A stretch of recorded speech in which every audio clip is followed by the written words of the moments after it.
I'd like to extend a warm welcome to everybody in the audience. And I have to say, I'm excited and privileged to be sat opposite the CEO and Director of Axa, Thomas Buberl. So I'd like to extend, if we could all just show our appreciation for Thomas joining us today.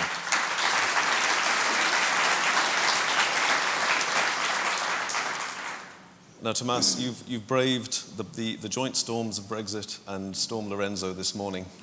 And as I was reading the news this morning, we had to stay high, stay dry, and stay back. So I think where we are on the stage here, I think is good from a storm perspective. I was going to start by asking you a bit about your career journey, but I feel I wouldn't do it justice talking through your bio myself. So I wonder if you could just tell us a little bit about your career journey to date, and maybe touch on a few of the highlights in terms of perhaps some of the standout moments or pivotal moments within that career journey. Yes, thank you very much, Adam, and good morning to all of you. Very happy to be with you, and also coming back with very good memories of Dublin in the previous career. Talking about career, since I'm still very young, it goes fast. After my studies, I did exactly the opposite that Adam did. He started in insurance and then went into consulting. I thought, because I didn't know at the time what I wanted to do, I go into consulting because it keeps your options open for a long time. And what was interesting in consulting, I saw very different industries, from insurance to IT distribution to women's underwear. So it was very interesting. And after having spent 6 years in consulting, I thought, okay, now I have to take a decision. And what inspired me most was the insurance industry. It inspired me because it was a very noble task, yet not recognized enough for its nobility. And I'll come back to that in a minute. And the second one where I really wanted to change is it was very frustrating to always work on slides, to work on options, and never be able to implement them and take the credit or the blame for the decisions you take. And that's why I decided to take quite a risky journey and went on the other side. And I thought to myself, okay, if you go on the other side, you should not do business development in an insurance company. You should go where insurance is really felt. And my boss at the time was a very risk-friendly guy. And he said, okay, I offer you the head of distribution and marketing in Switzerland at the time, which was not my home country. So you have 3,000 people there. You can really try and see if you can not only consult well, but if you can also lead well. And as you can imagine, I was naive at the time. I was, I think, 32. I said, okay, I'll do it. When you have no leadership experience, when you hardly know from real experience what insurance is and how it's being sold and how it's being managed, it was a very tough moment, because you then soon realize that you've never led a team, you've never recruited somebody, you've never separated from somebody, you've never really inspired a large crowd where you should go. It was a very difficult situation because there was a big restructuring to be done. So this was probably the most difficult moment when I really had to learn of how to lead. And it was kind of an embarrassing moment because I couldn't ask my boss at the time, tell me how to recruit, tell me how to fire, tell me how to do a strategy. So what I did at the time, I started meeting lots of people, older people, more experienced people, to tell me how to do this. And that's how I survived in this job. And then I really liked insurance. And I've always then looked out for tasks in the journey afterwards that nobody else wanted to do. Because I was still young, I had no risk, so I could have gone back into consulting. And then I did two things. I went to a competitor because AXA wanted to send me to Mexico and I didn't want to go there, which you might understand. And at the competitor, which was Zurich Insurance, I again took a very difficult challenge that nobody wanted to take, and it worked out fine. And then AXA called me back because they were looking for a CEO in Germany. And again, they didn't have anybody who wanted to do it because it was very difficult. There was only downside. And at the time, I was 39, and I thought, okay, you're still young enough, go and do it. And so I did that. Again, it was not easy. It was a lot of learning. And over the time, I worked my way towards where I am today.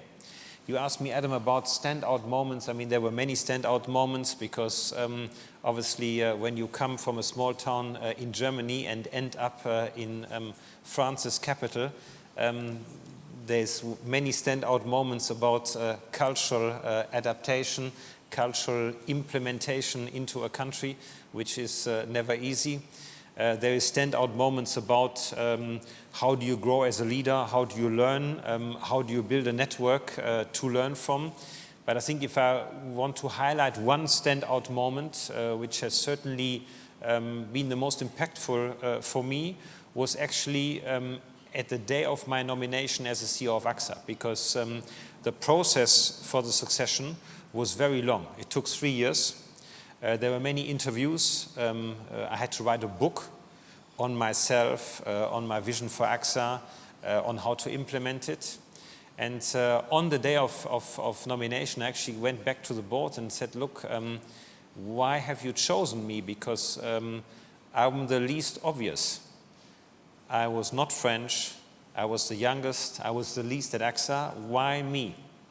And also, what do you expect from me now? And they said, look, we didn't choose you for your lack of experience or for your little experience. We didn't choose you for your track record. We chose you for 2 things. We chose you for your values, and we chose you for your capacity to reinvent yourself. And that was for me the very first time, and not the last time, that I realized, okay, you are not here as just another executive. You are here as a leader that needs to represent those values and that needs to give the people an inspiration and a clear direction, not only for tomorrow and the day after, but more towards 5 and 10 years.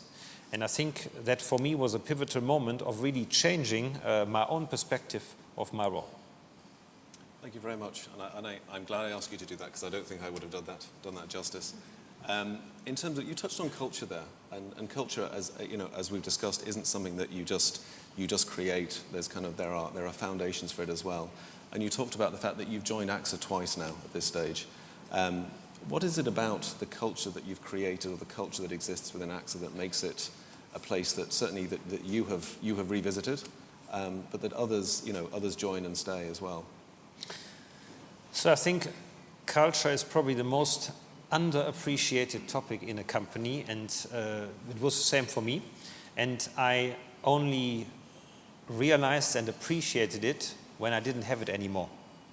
So when you live in a system, you take many things for granted. When you leave the system, then it feels that something is lacking. And that was also the reason why I joined twice. Culture is something that is very important, that also has to do with history.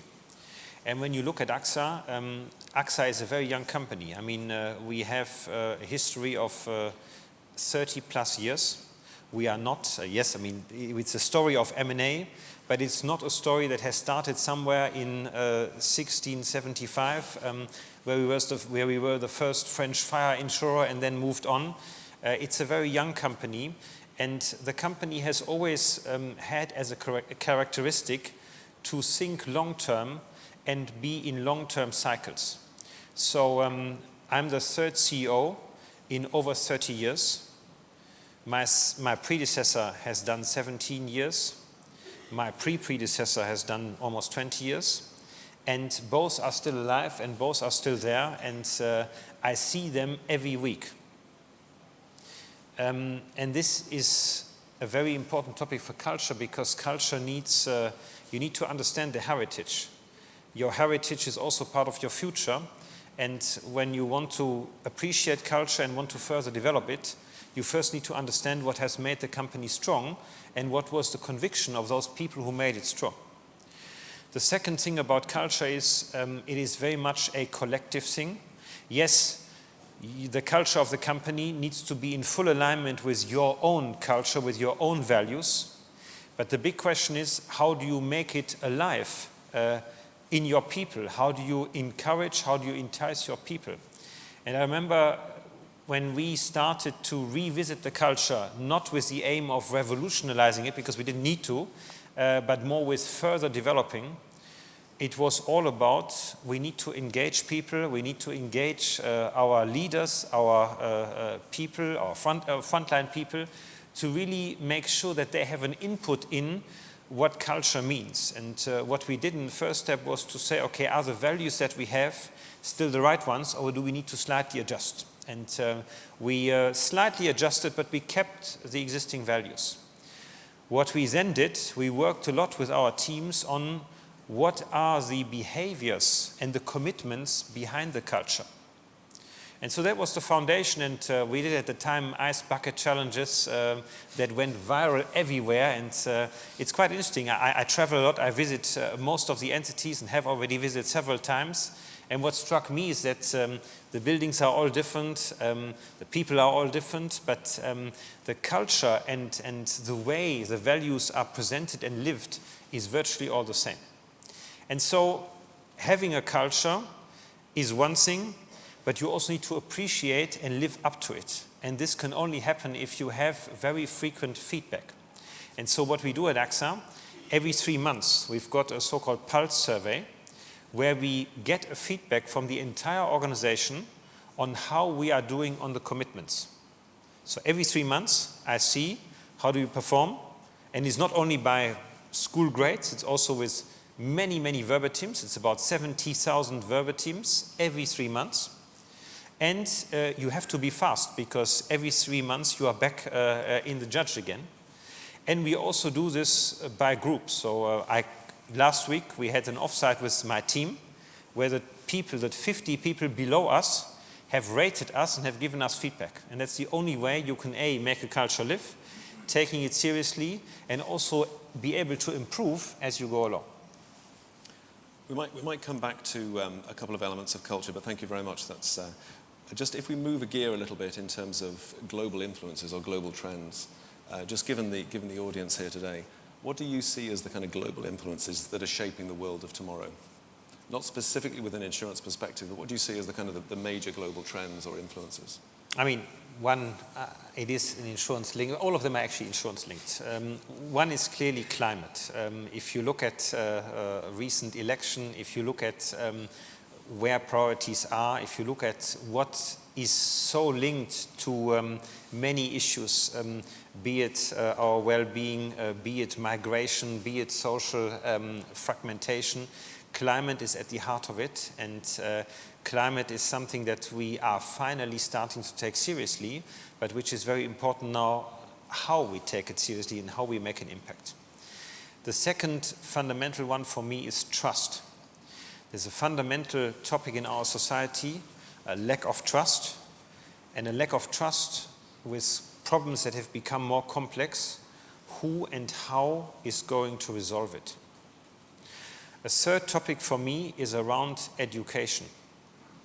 We see that many of our problems, be it in emerging countries, but also be it in developed countries, is around education. And I don't mean classical education. If we take, for example, Ireland, it's very much how do we adapt our educational systems towards what is expected from us tomorrow, which is very different to what we do today. And so I want to leave it with those three, because there's plenty more, but those are the three that really come to my mind first, and that I believe have the most impact. Okay. You touched on trust there, and one of the things I want to ask you about was regulation. So during your career and your various roles, you would have worked with regulators and with regulation. What's your view in terms of the impact of regulation on the insurance industry? Look, regulation has evolved over time. Regulation is necessary because there needs to be a balance force between the actors, which are the insurance company, and the consumer. And because we have very asymmetric relationships often, it is necessary that there is an institution that makes sure that both sides, and in particular the consumer, is well looked after, and that the rules are properly followed. And therefore, when you look at is the job of a CEO that much different from the job of a regulator, I don't believe so. I find myself often in regulatory meetings, and I had one this morning, where our interests are extremely aligned. So we are not that far away from each other. And that's why I do believe that we should all, as an industry, embrace regulation with open arms, because at the end of the day, it helps us to also make our own business a much more professional and a much more customer-friendly one. And I do believe that we need it, because if you look at trust again, and what is the issue in our industry, the issue in our industry that we also have a lack of trust. When it comes to claims management, there's always the question, okay, has the customer been honest, yes or no? Has the insurer paid too little, yes or no? And so we somehow need to overcome this and need to go into an area, and I think we'll come back to it later, hopefully, where there is more of an alignment of interest.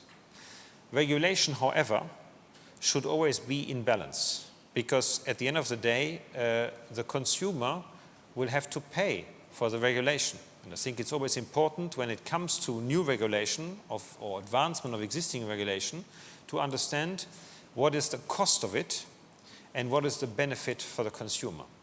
And I think this balance is always a very important one to be kept. Some interesting questions that have come in from the room, so thank you very much. But there's one other question that I have for you, which is a kind of a twofold, which is, what do you think insurers need to be doing to, given the global influences we've talked about with the implications, what do they need to do to be staying ahead of the curve and remaining ahead of the curve? And maybe you could touch on maybe the payer-to-partner model, that the strategy that you have in terms of the services outside of the normal confines of insurance. So I think there's two things that I think we need to do differently tomorrow. One is back to the alignment of interest. We need to go into a zone where the interests of the customers are fully aligned with the interest of the insurer.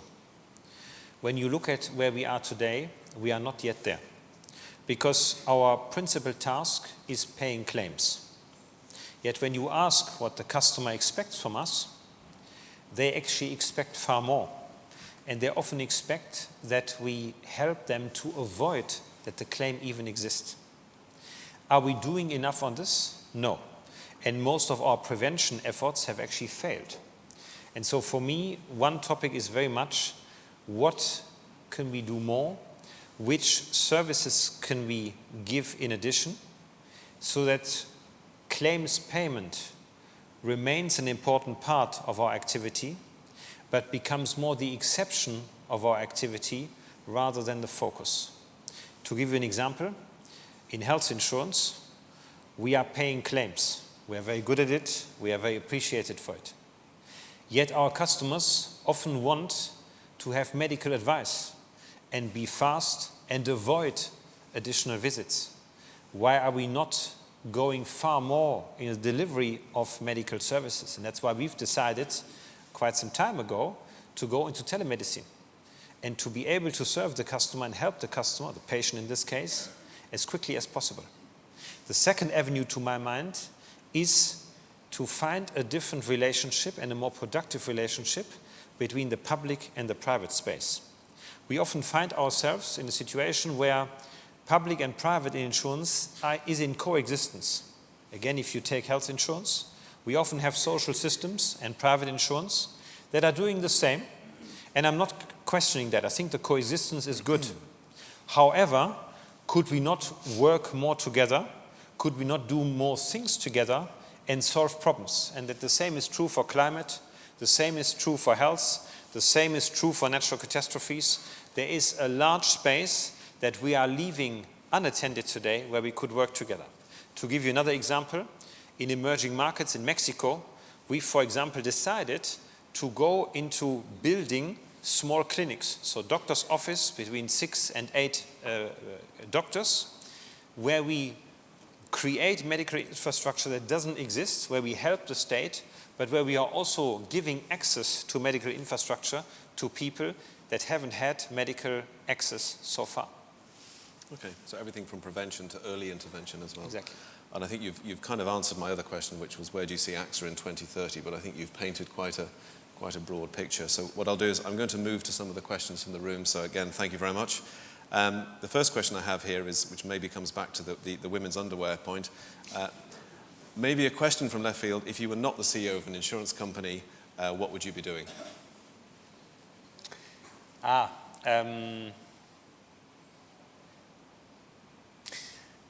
think I would be somewhere in design, because one of my hobbies is to design shoes. So the shoes I'm wearing is my own design. These are available in the foyer. No, we wouldn't go that far. Okay, thank you. The other one is, what do you see as the biggest obstacle to engage our consumers more directly to help us to provide a better product? And I think maybe you've touched on it a little bit in terms of the preventative and the engagement, but... Yeah, but it's also, I think it's the nature of our business so far. If you look, customers don't want to talk about their deaths, customers don't want to talk about their disability, they don't want to talk about the fire at home, which I understand. And so it is up to us to see how do we create a space where customers want to talk to us. And that was one of the reasons why we shifted our portfolio completely at Axa to commercial risks, because an entrepreneur wants to understand what his or her risks are about. And the risks are physical risks, the building, the machinery, and human risks, the staff. And it's the same is true in health and protection. When you drink a glass of water, when you drink a coffee in the morning, when you decide, am I going jogging or not?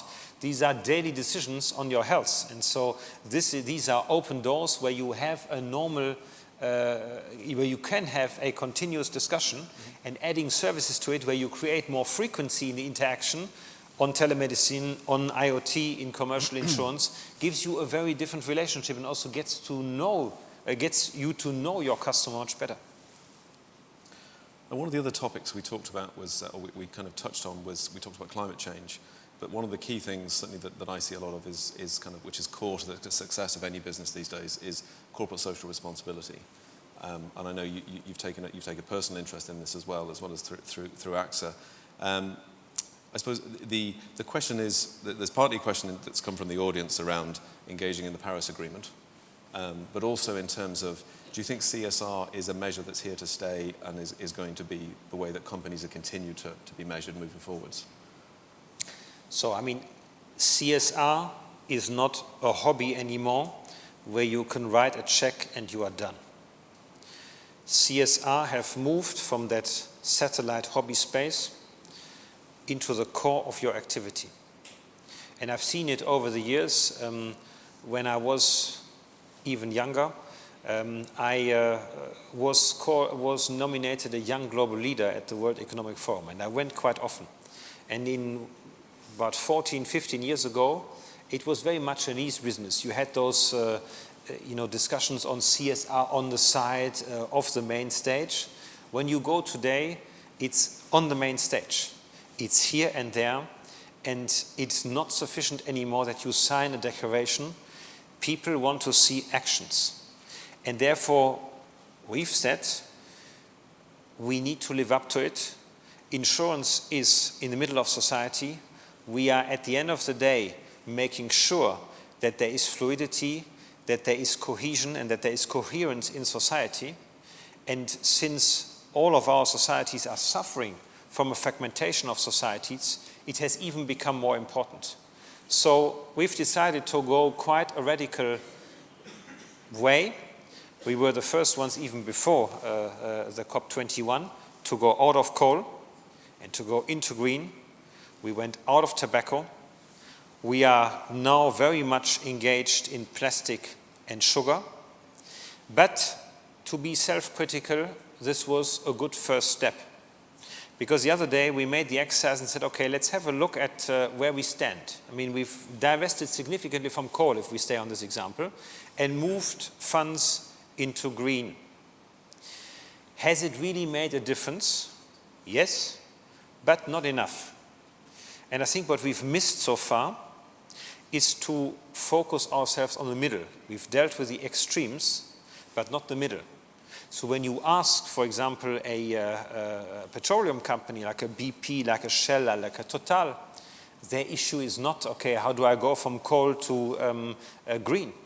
Their issue is, how do I incrementally move away from those difficult technologies? And their view is, okay, how can I move in a first step from coal to gas, and then maybe from gas to alternatives. And I think we need to change our mind from a penalizing manner to say, look, coal is bad, green is good, into a more accommodating, accompanying way of helping those industries to convert and to transition. And this will clearly be the next step, and you will see it quite soon. We are planning a next revolutionary approach to get even closer to the Paris Agreement. Okay, thank you very much. Another question from the audience here, which is anonymous. Today, technology seems to be a required tool in insurance. Are you concerned that it may become an obstacle and may ultimately lead to a risk-free world? It's definitely not an obstacle for us. It needs to be an enabler, because when we look at where our issues are, coming back to what I said earlier, our issues are that we are perceived as a claims-paying industry, as a transactional industry, and if we want to move from paying claims to partnering, to aligning ourselves with the customers, the only way we can do it is to create a better, more frequent relationship. Technology enables us to do this, A, through digital means, but also B, through generation of data and leveraging the data with the customers to understand how can he or she live a better life, how can he or she manage a better industry. I don't believe it will become an obstacle in a way that the information asymmetry will go down so much that the customer doesn't need us anymore. I think data will even make it more complex, but will make it more complete. And don't forget, if you are a small SME company, you want to see what others are doing. You want to benefit from the insight of an insurer that looks across different industries and can share with you what others have done and how you can learn. And maybe we might close off with this question, but I think it comes back to the original discussion we had around culture and around, you talked about the Axa business, you talked about being a young business, you talked about the fact that the previous CEOs were still involved in the business. In terms of, so the question is, in a world of constant change, how can heritage keep up? How do you talk to new people into the organization about the heritage? How do you keep that DNA whilst continuing to morph the business, but how do you keep that heritage as part of the business? I think number one is keeping a long-term view. It's like in a marathon, it's bad to sit down and it's bad to sprint. Looking at a long-term target and making sure that you go at it all the time without deviating from your convictions, even if you are going into, let's say, courageous movements, is very important. The second one for me is always to have a very clear view with these long-term goals. What are you trying to achieve? So when I ask my people, when you ask me, what motivates you at Axa? Why are you at Axa? Why did you come back twice? It is not because it's a large global company or because it's interesting to make a lot of profit. What motivates me, and I think you'll get the same answer from my colleagues, is we are here to empower people to live a better life. And in order to get there, you often need to look back, because there is many people that have been there for many years, taking their wisdom, taking what has made Axa strong in the past and taking this into the future is very important. So my two predecessors, for example, they're not in the business anymore. But they are around, and certainly the founder of Axa is a very inspiring person. And so we've invited him often for him to talk about his leadership principles. And when you look at what are the leadership challenges 40 years ago versus today, they have remained exactly the same. Okay. Thomas, thank you very much. I think Thomas Buberl, CEO of Axa. Thank you. Thank you very much. Thank you.